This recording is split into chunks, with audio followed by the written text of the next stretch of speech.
Ma mère m'a appris à faire les productions, mon père. Après, on a appris aussi à l'extérieur. Comme tout ce qui se fait en agriculture, c'est très technique.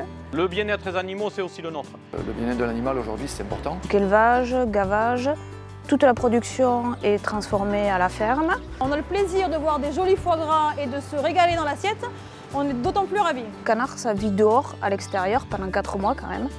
Ça ne reste pas tout le temps dans la salle de gavage pendant toute sa durée d'élevage. Donc il y a uniquement 15 jours où il va rester dans la salle de gavage. Il faut du parcours, de l'herbe, de l'ombre, voilà, qui vivent comme ça dans la nature.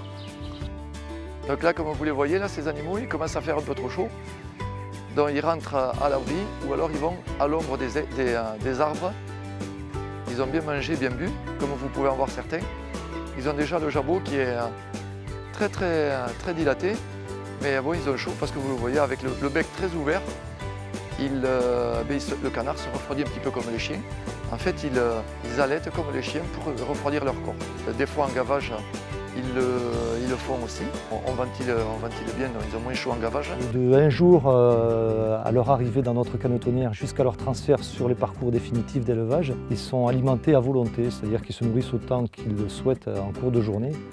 Arrivé à un certain âge, quand on considère qu'ils ont la charpente suffisante, la structure osseuse et musculaire suffisante, on va passer sur un mode alimentaire fractionné afin de développer notamment le jabot. C'est la poche qui se trouve à la base du cou, dans lequel l'animal, naturellement, va avoir la capacité d'emmagasiner une grande quantité de nourriture à un moment donné, afin de pouvoir prendre le temps de le digérer.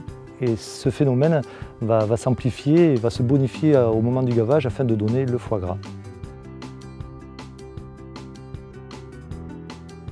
Le gavage s'appuie sur des particularités physiologiques des palmipèdes qui sont capables d'ingérer, dans des périodes assez courtes, une grande quantité d'aliments. La plupart des oiseaux, et les palmipèdes en particulier, ont aussi des particularités anatomiques au niveau du tube digestif, par sa disposition et par sa constitution, qui font que les animaux, ça se voit dans la nature, hein, il y a certains oiseaux par exemple qui mangent des poissons et qui sont capables justement d'avaler des proies d'assez grande taille et de les avaler directement, donc parce qu'anatomiquement il y a effectivement la possibilité d'avoir un alignement en fait parfait entre le bec, la bouche et puis le tube digestif, donc jusqu'au proventricule qui est juste un peu avant le gésier.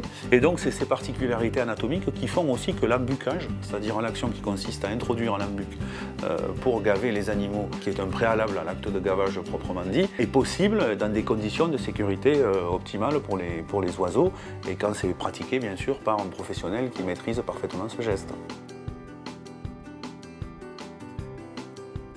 Le canard, en arrivant dans la salle de gavage, est prêt pour être gavé. Donc on va lui apporter une quantité de maïs matin et soir, un repas le matin, un repas le soir. On passe les animaux un à un. On démarre donc la courbe de gavage en quantité faible puisqu'on met à peu près 150 à 200 grammes de maïs cuit sur les premiers repas et on augmente progressivement. Chaque repas, on passe les canards un à un, on regarde s'ils ont digéré. Si le canard n'a pas digéré, évidemment, on le passe puisqu'on respecte la digestion de l'animal. Tous les oiseaux ont la particularité d'avoir le foie qui augmente et qui diminue sur l'effet de l'alimentation. Sur une migration d'oiseaux, l'oiseau, avant de partir voler pendant quelques heures ou quelques journées, il assimile des graines de maïs ou autre chose, ce qui lui permet de stocker en fait des valeurs énergétiques pour pouvoir voler pendant quelques heures. Voilà. Comme vous pouvez le voir donc, sur l'animal, le jabot est très élastique. Vous voyez cette poche ici, là le canard a été gavé ce matin, il lui reste encore quelques grains. Cette poche est vraiment très élastique, c'est ça qui va nous permettre de mettre la dose de maïs dans le jabot. Un canard au bout de 12 jours donc, dans la salle de gavage a en moyenne un foie de 5 à 600 grammes.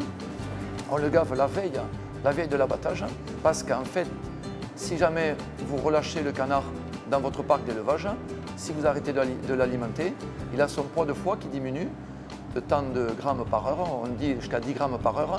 Donc au bout de 2 jours, il a récupéré son poids de foie normal.